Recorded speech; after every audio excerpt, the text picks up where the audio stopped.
का कोई मसला है। क्या विषय है, किस विषय को लेकर दिया है?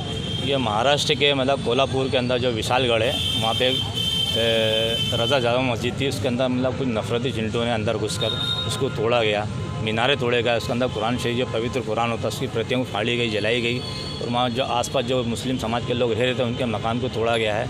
तो मतलब ये नफ़रत पूरे देश में चल रही है। मतलब ये क्या होता है कि अभी जो मतलब लोकसभा के जो चुनाव है उसमें इनको करारी हार मिली है। करारी हार के अंदर इन्होंने इसका पलटा कि मुसलमानों को फिर मानना तोड़ना चालू कर दिया। तो हम तो ये चाहते हैं हमारे देश में अमन अमान कायम रहे, अमन शांति कायम रहे। हम तो चाहते हैं हम मिलजुल करें। अरे चुनाव है अपनी जगह, बाकी अभी क्या इस मस्जिद को टारगेट बना लिया। बहुत बड़ी अलीशान मस्जिद बनी थी, उसके अंदर पूरे कुरान पाक को फाड़ा गया, उसकी प्रतियाँ फाड़ी गई, उसको जलाया गया, मस्जिद के मीनारे तोड़े गए थे। ये क्या मतलब, तो मतलब क्या मैसेज दे रहे हो? मतलब मैं अब ये कहना चाहता हूँ, मतलब इनकी जो मानसिकता बनी है, मतलब ये आतंकवादी विचारधारा से मतलब ग्रसित लोग हैं। ये मतलब इनकी जो विचारधारा ना आतंकवाद से विचारधारा से मतलब ग्रसित लोग हैं। मतलब ये अब ये भगवा आतंकी मतलब मस्जिदों में घुस रहे हैं, मस्जिदों को तोड़ फोड़ कर रहे हैं। ये कहाँ तक सही है? हम चाहते हैं हमारा देश में अमन अमान कायम रहे, एकता अखंडता का हम परिचय देते रहे, हम सब अच्छे से चले।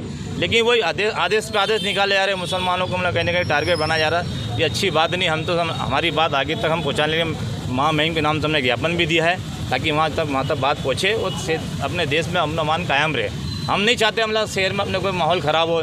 हमने हमेशा मतलब एकता का परिचय दिया। हमें खंडवा का भी इतिहास रहा कि मुसलमान ने हमेशा अमन शांति बनाने के लिए आगे आया है। ये हमने हमेशा सबूत देते। हम कब तक के मतलब इसको करते रहेंगे? हम ये चाहते हैं कि भाई ऐसे लोगों पर नकेल कसा जाए।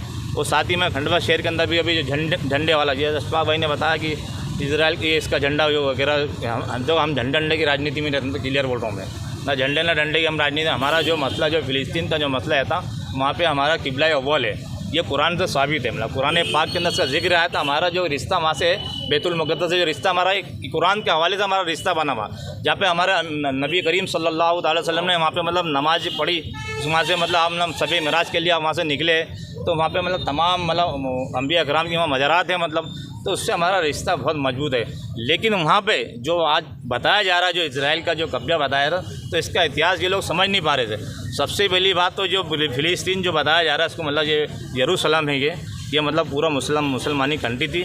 लेकिन यही इजराइल जो जिसको बोलते हैं यहूदी, जब आपने देखा हो जर्मन का जो हिटलर था, जो बादशाह था, बड़ा तानाशाही था, तो हिटलर ने 60 लाख यहूदियों को, मतलब ये इजराइलियों को 60 लाख यहूदियों को मार काट के भगा दिया था। वो चंद लोगों को छोड़ दिया था।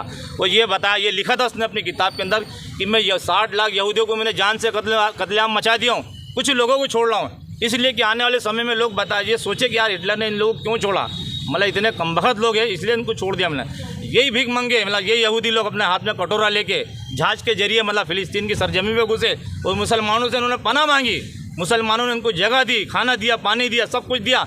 आज देखो पूरे फ़िलिस्तीन के ऊपर पूरा इजराइल का कब्जा हो गया। छोटी सी एक पट्टी बन गई इनकी मुसलमानों की, जबकि वो पूरा मुस्लिम देश था ये। लेकिन ये भीख मंगे, मतलब ये यहूदी लोग जो आज मुसलमानों को शुरू से मतलब इनके दुश्मन रहे।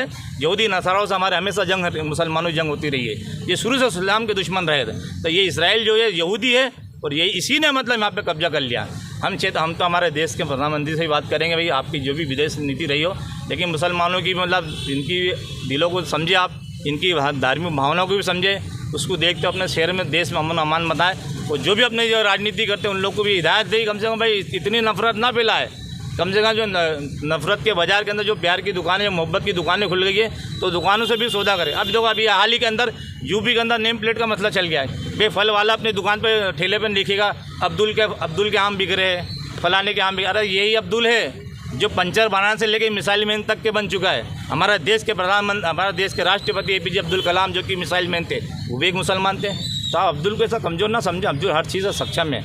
आज साम दाम दंड वेद सब अपना सकता है अपने देश के विकास के लिए, देश की उन्नति के लिए। इसलिए हम ये निवेदन करते हैं कि हमारी बात को आगे तक पहुँचाए और हमारे देश में, हमारे शहर में, हमारे प्रदेश में हमेशा अमन अमान कायम। हम तो यही हमेशा कहते रहेंगे। मैं मोहम्मद शब्बीर कादरी, पार्षद खानशौली, वार्ड क्रमांक 36, खंडवा।